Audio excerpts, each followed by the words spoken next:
जंगल में इतनी सुंदर लड़की कहाँ से आ गई? ये तो कोई प्रेतात्मा लगती है। मैं प्रेत नहीं, मैं तुम्हारी होने वाली पत्नी राजकुमारी सुकेशिनी हूँ। एक गांव में एक बूढ़ा और उसकी बुढ़िया रहते थे। घर में बस 3 ही जन थे, बूढ़ा, बुढ़िया और उनका इकलौता बेटा। जमीन जायदाद नाम की कोई चीज न थी। बूढ़ा बुढ़िया रोज दूसरों के घरों में नौकर चाकरी करके जैसे तैसे अपना और बेटे का पेट पालते थे। अब बूढ़े की उम्र ढल चली थी, हाथ पैर जवाब देने लगे थे और कामकाज में तकलीफ होती थी। उनका पुत्र अब जवान हो चुका था। एक रात खाना खाने से पहले बूढ़ा और बुढ़िया अपने छोटे से आंगन में बैठे थे। तभी बुढ़िया ने कहा, सुनो जी, हमारा पुत्र अब बड़ा हो गया है, काम धंधे में उसका मन नहीं लगता। अगर इसी तरह यूं ही बैठा रहा तो गुजारा कैसे चलेगा? मेरा कहना है अब इसका ब्याह कर दो। जब घर में बहू आएगी तो जिम्मेदारी समझेगा, काम में भी मन लगेगा। बुढ़िया की बात बूढ़े के मन को भा गई। उसने हामी भरते हुए कहा, ठीक कहती हो, अब हमें भी क्या भरोसा, कितने दिन और हैं हमारे। उस रात खाने के बाद बूढ़े ने पुत्र से कहा, पुत्र, हमारी उम्र ढल गई है, अब हम दोनों इस दुनिया में ज्यादा दिन के मेहमान नहीं रहे। जिंदगी की सांझ आ गई है। हमारी यही इच्छा है कि जीते जी तेरा विवाह देख लें ताकि चैन से मर सके, फिर तू अपना घर संसार संभालना। पिता की बात सुनकर पुत्र कुछ देर चुप रहा, फिर बोला, बाबा, हम तो खुद जैसे तैसे गुजर करते हैं, कभी पेट भरा होता है, कभी बिल्कुल खाली। फिर किसी और की बेटी को लाकर क्या खिलाऊंगा, क्या पहनाऊंगा? मैं पहले कुछ कमा लूं, तब विवाह की बात सोचेंगे। पुत्र की बात सुन बूढ़े का दिल खुश हो गया। उसने मन ही मन कहा, अरे यह तो सचमुच समझदार निकला। फिर उसने मुस्कुराकर पुत्र से पूछा, पर बेटा करेगा क्या? हमारे पास तो जमीन का एक टुकड़ा तक नहीं। पुत्र बोला, बाबा, जब तक यह शरीर तंदुरुस्त है तब तक मेहनत से पीछे नहीं हटूंगा। मैं जंगल जाकर लकड़ी काटूंगा और बाजार में बेचूंगा। 3 पेट हैं, उन्हें तो पाल ही लूंगा। पुत्र की यह बात सुनकर बूढ़े की खुशी का ठिकाना न रहा। अगले ही दिन वह जंगल चला गया, लकड़ी काट कर लाया और बाजार में जाकर बेच आया। जो धन मिला उसे माँ के हाथों में रख दिया। यह देखकर बूढ़ा बुढ़िया खुशी से गदगद हो उठे। अब रोज का यही चलन हो गया। घर के खर्च के बाद जो थोड़ा बहुत धन बचता, बुढ़िया उसे सहेज कर रख लेती। उसके मन में एक ही अरमान था, जब कुछ पैसा हो जाए तो बेटे की शादी बड़े धूमधाम से करूंगी। दिन बीतते गए और बुढ़िया की गुप्त गठरी में धीरे धीरे अच्छा खासा धन जमा हो गया। एक रात उसने बूढ़े से कहा, सुनिए जी, अब वक्त आ गया है, बेटे का विवाह कर देने का समय है, ज्यादा देर करना ठीक नहीं। दोनों ने मिलकर अपने बेटे के लिए बहू ढूंढने की ठानी। उसी राज्य में एक राजकुमारी थी जिसके बाल भंवरे जैसे काले और रेशमी थे। उसके बालों की सुंदरता देखकर ही माता पिता ने उसका नाम सुकेशिनी रखा। वह देवी की परम भक्त थी, जो भी चाहती उसे मिल जाता। एक दिन सुकेशिनी अपनी सखियों के संग नदी में नहा रही थी। नहाते नहाते उसका एक बाल टूट गया। उसने वह बाल हाथ में लेकर मुस्कुराते हुए कहा, अगर किसी का मन मेरे बाल देखकर ललचा जाए तो ले जाए इसे। उसकी सखियां हंस पड़ी और बोली, नहीं राजकुमारी, इस बाल का क्या करेगी कोई, इसे नदी में बहा दो। देखना, यह बाल जो भी पाएगा वही तुम्हारा राजकुमार बनेगा। राजकुमारी ने भी वही किया। उसने उस बाल को चांदी की छोटी डिबिया में रखा। मन ही मन प्रतिज्ञा की कि जो पुरुष यह बाल लेकर आएगा उसी से विवाह करूंगी। इतना कहकर उसने डिबिया को नदी में बहा दिया। उसी दिन उसी नदी में बुढ़िया स्नान करने आई थी। उसने देखा एक चमकदार चांदी की डिबिया पानी में बहती चली आ रही है। बुढ़िया के मन में लोभ जाग उठा और वह मन ही मन बोली, अरे ये इतनी सुंदर डिबिया नदी में कैसे आई? वह पानी से डिबिया निकाल लाई और जिज्ञासावश उसे खोल दिया। अंदर देखा तो भंवरे जैसा काला, लंबा और चमकदार बाल रखा था। बुढ़िया समझ गई कि यह किसी कन्या का बाल है जिसने अपना वर पाने की मनौती मानकर इसे बहाया है। वह सोचने लगी, कितनी भाग्यशाली होगी यह बालों वाली कन्या। अगर यही मेरी बहू बन जाए तो हमारे बेटे का जीवन संवर जाएगा। बस उसने निश्चय कर लिया कि इस केशवती कन्या को ढूंढना ही है। डिबिया और बाल लेकर वह घर लौटी और सब हाल बूढ़े को कह सुनाया। बूढ़े ने भी हामी भरते हुए सिर हिलाया और बोला, हाँ, बात तो एकदम सही है, पर वह कन्या मिलेगी कहाँ? काफी सोच विचार के बाद दोनों ने ठाना कि जहाँ से यह डिबिया मिली है वहीं से इसकी खोज शुरू करनी चाहिए। अगले दिन वे उस नदी के किनारे किनारे ऊपर की ओर चल पड़े। कुछ दूर गए तो देखा लड़कियों की एक टोली नदी में नहा रही है और फिर कतार बनाकर अपने अपने घर लौट रही है, पर उनमें वह केशवती कन्या न दिखी। बूढ़ा बुढ़िया नदी किनारे ही ठहर गए, मन में उम्मीद लिए कि शायद कल वह मिल जाए। अगले दिन सुबह का सूरज निकला ही था कि नदी किनारे फिर वही चहल पहल हुई। राजकुमारी सुकेशिनी अपनी सखियों संग नदी में नहाने आई। पानी में उतरते ही सखियां हंसी ठिठोली करते हुए एक दूसरे पर पानी फेंक कर जल क्रीड़ा का आनंद ले रही थीं। तभी एक सखी ने हंसते हुए चुटकी ली, अरे राजकुमारी सुकेशिनी, तुम्हारा राजकुमार कहाँ है? कौन सा राजकुमारियों की कमी है जो तुम्हारे एक बाल के पीछे यहाँ चला आएगा? राजकुमारी मुस्कुराई और बोली, धीरज रखो सखियों, मेरा राजकुमार जरूर आएगा। जब तक वह नहीं आता मैं इंतजार करती रहूंगी। पास की झाड़ियों के पीछे छिपे बूढ़ा बुढ़िया ये सब सुन रहे थे। दोनों को यकीन हो गया कि इन्हीं लड़कियों के बीच वही केशवती कन्या है। दोनों के दिलों में खुशी की लहर दौड़ गई। बूढ़े को तुरंत एक तरकीब सूझी। वह बोला, देख, मैं इन्हीं के रास्ते में पैर पसार कर बैठ जाऊंगा जहाँ से ये लड़कियां वापस जाएंगी। जिस लड़की का वह बाल होगा वही अपने हाथों से मेरे पैर खिसकाएगी।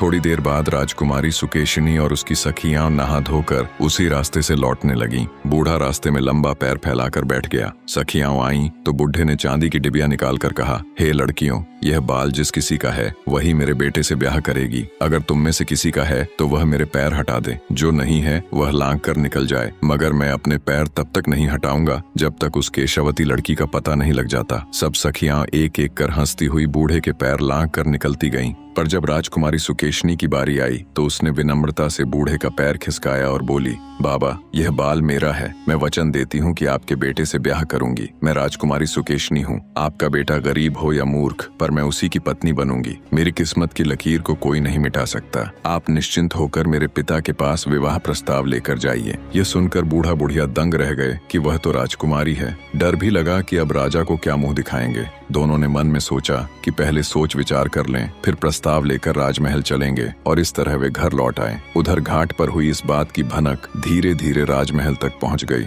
सखियों की बातें राजा के कानों में पड़ी तो उन्होंने राजकुमारी को बुलवाया और पूछा, बेटी, ये सब सच है? सुकेशिनी ने बिना झिझक सारी बात अपने पिता के सामने रख दी और जिद पकड़ ली। मैं उसी से विवाह करूंगी जिसने मेरे बाल को पाया है। यही मेरी प्रतिज्ञा है। राजा चिंता में पड़ गया। राजा ने दूतों को भेजा कि उस लड़के के बारे में सब कुछ पता करें। कौन है, कहाँ रहता है, क्या करता है। दूत खोजबीन करके लौटे और बोले, महाराज, वह एक गरीब लकड़हारा है। जंगल से लकड़ी लाकर बेचता है और अपने बूढ़े माँ बाप का पेट पालता है। राजा सुनकर तिल मिलाते हुए बोला, अरे, यह तो राज्य का अपमान है। राजकुमारी का ब्याह एक लकड़हारे से? राजा ने बेटी को बहुत समझाया, पर राजकुमारी अपनी बात से टस से मस नहीं हुई और बोली, अगर उस लकड़हारे से विवाह नहीं करूंगी तो मैं झूठी कहलाऊंगी। लोग कहेंगे सुकेशिनी ने प्रतिज्ञा तोड़ दी। इतना सुनते ही राजा कुछ देर सोच में पड़ गया। वह जानता था कि उनकी बेटी धर्मपरायण और सत्य की पक्की है, इसलिए मन मारकर उन्होंने उसकी इच्छा के आड़े न आने का निश्चय किया। मगर अपमान के डर से अनचाहे मन से फैसला लेते हुए बोला, ठीक है, जा, तू जैसा चाहती है वैसा कर, पर इस महल में अब तेरे लिए एक पग भी जगह नहीं। और इस तरह राजा ने राजकुमारी को महल से निकाल दिया। सुकेशिनी ने बिना कुछ कहे आंसू पोंछे और सीधे उस लकड़हारे के घर की ओर चल पड़ी। जब वहां पहुंची तो देखा एक छोटा सा घर है, भीतर बूढ़ा बुढ़िया बैठे हैं। राजकुमारी ने नम्र होकर पूछा, बाबा, आपका बेटा कहाँ है? बूढ़ा बोला, बेटी, हमारा लड़का तो लकड़हारा है। अगर वह लकड़ी नहीं काटेगा तो घर कैसे चलेगा? जंगल गया है। अगर मिलना चाहो तो वहीं चली जाओ, वहीं मिलेगा। राजकुमारी ने प्रणाम किया और जंगल की ओर बढ़ चली। थोड़ी दूर जाकर लकड़ी काटने की ठक ठक की आवाज सुनाई दी। राजकुमारी सुकेशिनी उसी दिशा में बढ़ चली और वहां पहुंचकर देखा तो एक नौजवान लकड़ी काट रहा है। उसे देखते ही राजकुमारी का दिल खुशियों से भर उठा और दौड़कर उसके गले लगना चाहा। लकड़हारे ने मुड़कर देखा तो चौंक गया। उसने सोचा, अरे, जंगल में इतनी सुंदर लड़की कहाँ से आ गई? यह तो कोई प्रेतात्मा लगती है। और उसने बिना कुछ पूछे लकड़ी का फट्टा उठाकर उस पर झपट से दे मारा। बेचारी राजकुमारी रोती हुई कहती रही, मैं प्रेत नहीं, मैं तुम्हारी होने वाली पत्नी राजकुमारी सुकेशिनी हूँ। मगर लकड़हारे ने उसकी एक न सुनी। आखिर थक हार कर वह घर लौट आई और बूढ़ा बुढ़िया के सामने रो रो कर सारा हाल कह सुनाया। यह सब सुनकर बूढ़ा बुढ़िया हतप्रभ रह गए। फिर राजकुमारी बोली, अब मैं अपने पिता के महल लौट जाती हूँ। इतना कहकर निराशा लिए बेचारी राजकुमारी पिता के महल की ओर चल पड़ी। कुछ देर में लकड़हारा भी घर पहुंचा। बूढ़ा बोला, बेटा,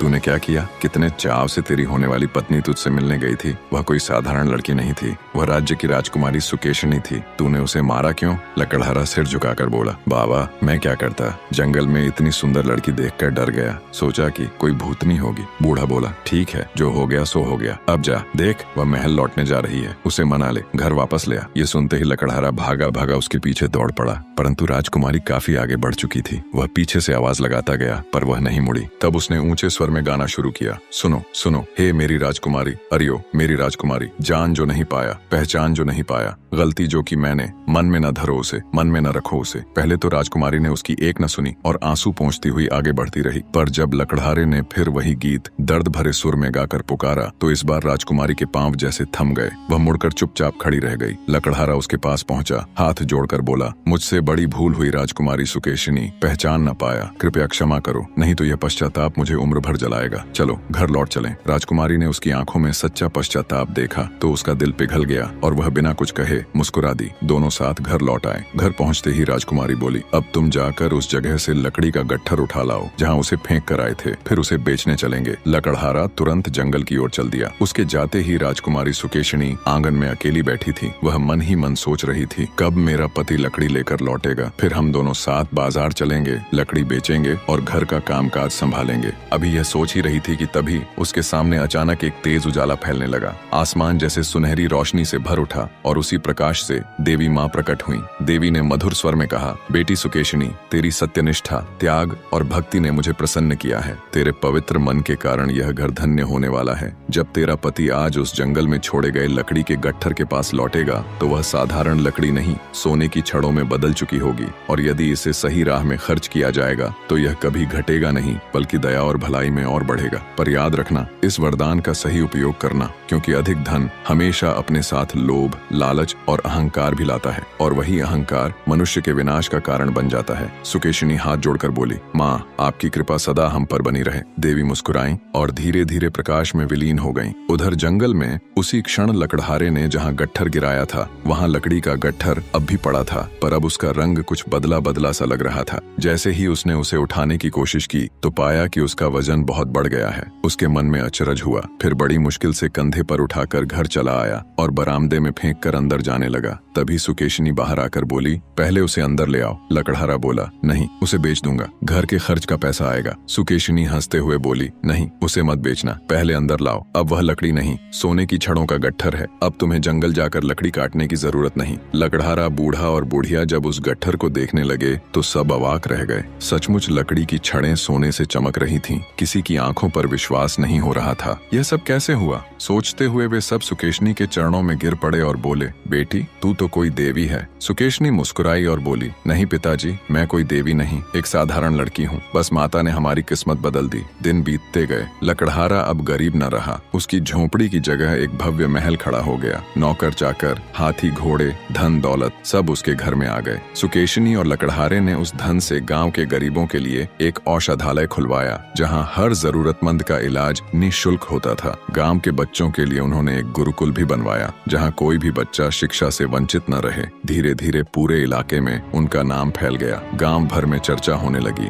देखो, राजकुमारी सुकेशिनी के आने से उस लकड़हारे की किस्मत ही बदल गई। जो कभी जंगलों में लकड़ी काटता था अब राजाओं जैसा धनवान बन गया है। यह चर्चा धीरे धीरे राजमहल तक पहुंच गई। राजा ने जब यह सुना तो उन्हें विश्वास ही न हुआ। राजा ने मंत्री को बुलाया और कहा, जा खुद देखा ये बात सच्ची है या झूठी। मंत्री कुछ सैनिकों और सामंतों के साथ छद्मवेश में निकले। जब वे उस गांव पहुंचे और सुकेशिनी और लकड़हारे का विशाल महल देखा तो दंग रह गए। वह तो राजमहल से भी अधिक विशाल और सुंदर था। सब कुछ देखकर वे वापस लौटे और राजा को सारी बातें बता दी। राजा को फिर भी यकीन न हुआ। बोले, खुद जाकर देखना पड़ेगा। अगले ही दिन राजा रानी को साथ लेकर निकल पड़े। जब वे सुकेशिनी के महल पहुंचे तो चारों ओर फैला वैभव देखकर उनके चेहरे पर संतोष झलकने लगा। उसी समय सुकेशिनी अपने लकड़हारे पति के साथ वहां आई और दोनों ने झुककर राजा रानी को प्रणाम किया। राजा ने बेटी के चेहरे पर सुख की चमक देखी तो उनकी आंखें भर आईं। बोले, बेटी, अब तेरा घर बस गया है, अब हमारा भी मन चैन पाएगा। रानी ने उसे गले लगाकर आशीर्वाद दिया। राजा रानी प्रसन्न होकर अपने राजमहल लौट गए और पीछे लकड़हारा और सुकेशिनी हंसी खुशी अपना जीवन बिताने लगे। निष्कर्ष,